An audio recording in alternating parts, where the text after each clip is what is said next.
विधाता, विधाता को पुकार रही है। पहले दो लोगों को मिलाता है, उनके हृदय में प्रेम उत्पन्न करता है, और जब प्रेम हो जाता है तो उनको अलग कर देता है। अपने एक बार हृदय पे हाथ रख के तो देखो, विधाता से कह रही हैं, कहीं तेरे सीने में पत्थर तो नहीं है? तभी तो तुझे हम प्राणियों के प्रेम की परवाह नहीं है, जो आज हमसे अलग कर रहा है हमारे प्रीतम को। हम एक पल भी नहीं रहते हैं। जब पलकें गिरती हैं तो ब्रह्मा जी को कोसते हैं। 2 दिन की दूरी कैसे बर्दाश्त होगी? क्या तू नहीं जानता है? विधाता को कोसते हैं। इधर मैया ने कृष्ण भगवान से कहा कि लाला, इन 11 सालों से हमने तुम्हें एक पल के लिए आंखों से ओझल नहीं किया है। आज कोई भी कीमत हमें चुकानी पड़े, कंस चाहे तो हमें कारागृह में डाल दे, इस सूरदास जी के पद का भाव है, वो चाहे तो हमें कारागृह में डाल दे, हमारा गोधन ले ले, लेकिन हमें तुमसे अलग ना करे, क्योंकि हम तुमसे विमुख होकर रह नहीं पाएंगे। तुम जानते हो कि बहुत आयु में हमने तुम्हें पाया, और जब पाया तो ये कभी ये नहीं सोचा कि तुम हमसे दूर हो जाओ। एक माँ को देखो कि तुम्हारे बिना रह नहीं पाएगी।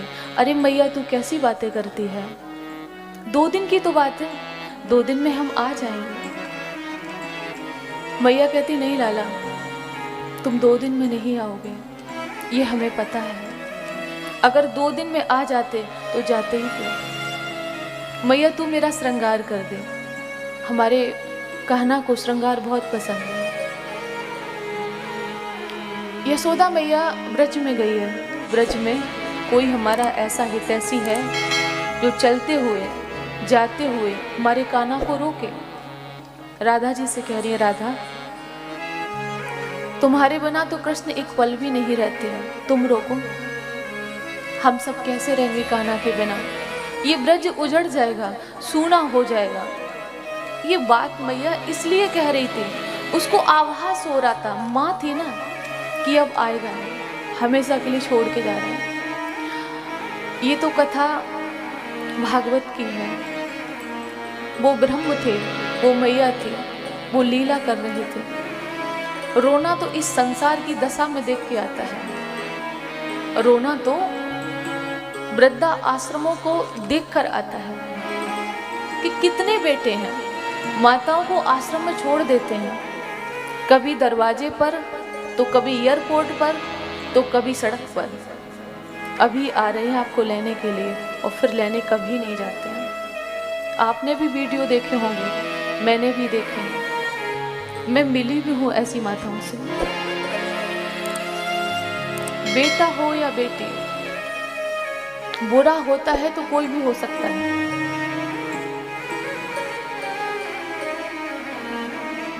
आज माताओं की जो दशा है इस संसार में देखने को जो मिल रही है, उसको देखकर तो हम यही कहेंगे, वो दौलत, वो शोहरत, वो ऊंचाई किस काम की, जिस पे पहुंचने के बाद अपने माँ बाप को ही भूल जाओ, किस काम की है?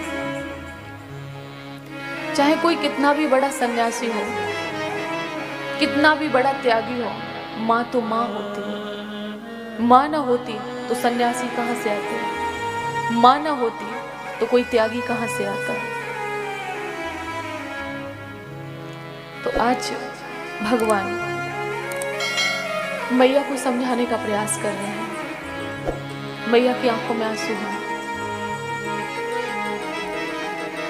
यशोदा मैया ने कृष्ण भगवान से कहा, ये सूरदास जी के पद में लिखा है कि लाला, हो सकता है कि तुम्हारे बिना हम जिएं, क्योंकि हमें खुद नहीं पता है कि जब तुम यहाँ से चले जाओगे तो हम जिएंगे या मरेंगे। हमें खुद नहीं पता कि हमारी हालत क्या होगी। प्राण मेरे हाथ में नहीं है, हमें नहीं पता, लेकिन हम इतना जरूर कहेंगे, आखिरी श्वास तक तुम्हारा इंतजार करेंगे। और ये माँ ही कह सकती है, कोई दूसरा नहीं। ये माँ कह सकती है, कोई दूसरा नहीं, कि माँ मरकर भी बच्चे को चाहती है। महाभारत की कथा में आया, उत्तरा ने कृष्ण भगवान से कहा कि प्रभु भले मैं मर जाऊं, मुझे कुछ हो जाए, लेकिन मेरा ये गर्भस्थ शिशु को कुछ नहीं होना चाहिए। राजा परीक्षित उधर में थे, गर्भस्थ शिशु को कुछ नहीं होना चाहिए, इसको बचा लो, आप इसे न मर दो, इसे बचा लेना। ये माँ होती है, डॉक्टर कहते हैं 2 में से 1 ही बचेगा, माँ कहेगी मैं मर जाऊं, बच्चा मेरा बचा रहे। ये माँ है। कहते हैं ना, दुनिया में माँ के दिल जैसा दुनिया में कोई दिल नहीं। आप लोग कहते हो ना, ये सत्य है। बड़े अफसोस की बात है कि आज इस संसार में माताएं सबसे ज्यादा दुखी हैं। हमारी 3 माँ हैं, आप जानते हो, जो हमें जन्म देती है, जो हमें धारण करती है और जो हमें दुग्ध पान कराती है। अर्थात जन्म देने वाली माँ, धारण करने वाली धरती माँ और दुग्ध पान कराने वाली गौ माँ। और ये तीनों ही दुखी हैं। गौ माता कसाई खाने में, धरती पे इतना पाप हो रहा है, और हमारी माँ या तो वृद्धाश्रम में है या घर के किसी कोने में है। बहुत कम लोग हैं जो अपनी माँ को प्रेम से रखते हैं। उस दिन जब हमने सुना तो बड़ी खुशी हुई, आपके परिवार के विषय में तो मुझे बड़ी खुशी हुई कि हाँ, इनको इतना सम्मान दिया जा रहा है, इतना प्रेम दिया जा रहा है। ये कोई घर नहीं, आपका घर तो मंदिर है, और ऐसे मंदिर जैसे घर को हम प्रणाम करते हैं, ये तो मंदिर है। आज माताओं की क्या दशा है। मैंने आज तक किसी माँ के मुख से ये नहीं सुना कि हम अपने बच्चे को बद्दुआ देते हैं। हमेशा माँ कहती है कोई बात नहीं, अगर बच्चा हमसे दूर रहकर खुश है तो हम उसी में खुश हैं, वो अपने परिवार के साथ खुशी रहे। हम दुआएं देते रहेंगे जब तक ये सांसें चलेंगी। ये माँ है। हम में से किसी का हृदय पिघलता नहीं है, हम में से किसी का हृदय पिघलता नहीं है। मैंने 2 से 3 जगह, हर जगह मैं जाती हूँ, मैंने माताओं की दुर्दशा देखी है, हमसे देखी नहीं जाती है। मैंने भगवान से कहा कि प्रभु इतनी शक्ति दे कि हम कुछ कर सके माताओं के लिए, इतनी हमें शक्ति दो।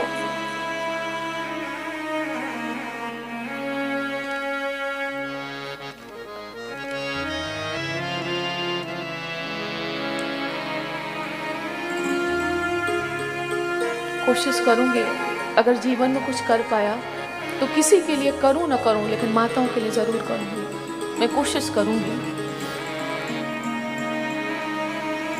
एक मैया से मैं मिली, एक मैया से तो कहा कि इस्कॉन मंदिर में, बहुत अच्छे घर से थे, पति नहीं थे उनके, दर्शन करने गई तब वो मिली मुझे। तो कहा कि बेटे की गलती नहीं है, बहू ने घर से निकाला। तो मैंने कहा बेटा आपकी अलग भी तो व्यवस्था कर सकता था।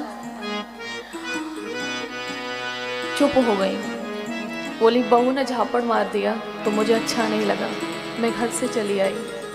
मैंने बेटे ने कुछ नहीं कहा, तो बोली बेटा क्या कहता, अगर बेटा कुछ कहता तो वो बेटी से भी कुछ कहती है। मतलब कहने का है कि वो अपने बेटे की बात को छुपा रही थी, बेटे की गलती नहीं बता रही थी। एक माँ होती है जो बेटे की गलती छुपाती है, कोई अपराध भी कर दे तो भी माँ छुपाती है। लेकिन मुझे बड़ा कष्ट होता है, फिर माताओं के साथ ऐसा क्यों होता है। भगवान भी कहते हैं कि जितने माता पिता अपने बच्चों को चाहते हैं, भगवान भी यही कहते हैं, इतना इस दुनिया में कोई नहीं चाह सकता। फिर माता पिता के साथ ऐसा क्यों होता है, हमें आज तक नहीं समझ में आया।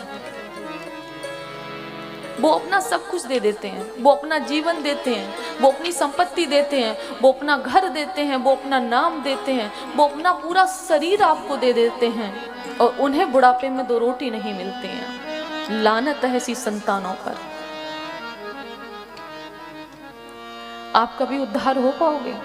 जो माँ बाप ने किया, क्या हम और आप कर सकते हैं उनके लिए? किसी में सामर्थ्य है? जो माँ बाप ने किया है, क्या हम और आप कर सकते हैं? व्यक्ति कितने भी ऊंचे पद पे बैठ जाए, एक माँ बाप ही होते हैं ना जो अपने आप को बेच के उसे अपने पैरों पे खड़ा करते हैं कि तुम अपने पैरों पे खड़े हो। दुनिया में किसी में सामर्थ्य है जो अपने आप को बेच दे, अपनी संपत्ति को बेच दे? और बड़े होके बच्चे उन्हीं को घर से निकालते हैं कि अपमान लगता है उनको। ये बूढ़े हो गए, इनकी शक्ल अच्छी नहीं है, दोस्तों के सामने कैसे बिठाएंगे? रिलेशन के लोग आएंगे तो कोने में उनको बिठा देंगे, अंदर बैठ जाओ, निकल के मत आना, हमारी बेइज्जती हो जाएगी। ये बेटे हैं।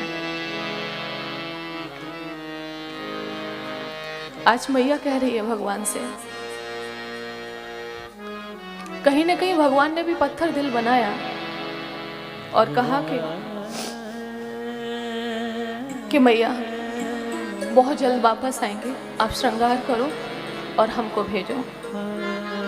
जैसे ही मैया ने श्रृंगार किया है और मैया रोती जा रही है, लाला ये मैं जानती हूँ कि अब तुम नहीं आओगे।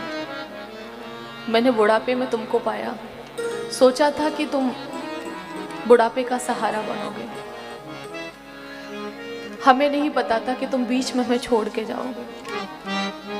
जब भगवान जाने लगे तो गोपियां रो रही हैं, भगवान उनको समझा रहे हैं, राधा जी को समझा रहे हैं। राधा जी से कहा कि आप कुछ कहोगे नहीं, हम जा रहे हैं, आप कुछ बोलोगे नहीं। राधा जी ने कहा कि हम क्या बोलें, अगर हम आपसे कहें कि तुम ना जाओ तो हम आपकी दासी हैं, आप मेरे स्वामी हैं, तो ये तो शासनपूर्ण वचन हो गया। दासी का अधिकार नहीं कि स्वामी से कहे कि आप ना जाएं, वो हम नहीं कह सकते। अगर हम कहें कि आप जाएं तो ये प्रेमियों की भाषा नहीं है। हम आपसे प्रेम करते हैं, हम आपको कैसे भेज सकते हैं? तुम्हारे बिना हम मरेंगे कि जिएंगे हम ये भी नहीं कह सकते, क्योंकि प्राण मेरे हाथ में नहीं है, आपके हाथ में है। इसके बाद में अक्रूर जी से कृष्ण भगवान ने कहा, चाचा जी रथ को तैयार करो, मुझे बिठाओ, लेके चलो, नहीं तो ये लोग हमें जाने नहीं देंगे। और जैसे ही भगवान रथ पे बैठने चले, मैया बेहोश हो गई। भगवान मैया को होश में लाते हैं कि माँ मुझे जाना है, आप जानती हो मेला देखने के लिए। बहाना एक ही कर रहे हैं, मेला देखने के लिए। अगर आप बेहोश होंगी तो आपको छोड़ के हम कैसे जाएंगे? जैसे ही रथ में बैठे हैं, मैया होश में आई है, आगे बड़ी मैया दोनों हाथों को फैलाया और रथ को रोक लिया। लाला मैया को भूल मत जाना, क्योंकि मैया तुम्हारे बिना नहीं रह पाएगी। दोनों हाथों को फैलाया, रोने लगी। भगवान कहते हैं मैया मन ही मन में कि तू क्या जाने, तुझे कौन भूल सकता है? संसार में माँ को कौन भूल सकता है? और जो भूलता है वो तो सबसे अभागा बेटा है। मेरी मजबूरी है, तू मुझे नहीं जानती है मैं क्यों जा रहा हूँ, मेरी मजबूरी है। और ये सच्चाई है कि मैं अब लौट के नहीं आऊँगा। ये मेरा आखिरी मिलन है, ये मेरी आखिरी मुलाकात है। मैं अब लौट के नहीं आऊँगा, लेकिन ये पूरी दुनिया तेरे यश को, तेरे नाम को याद करेगी। भले मैं देवकी का पुत्र हूँ, लेकिन मैं यशोदा नंदन कहलाऊंगा। माँ तुझे कभी नहीं भूलूंगा।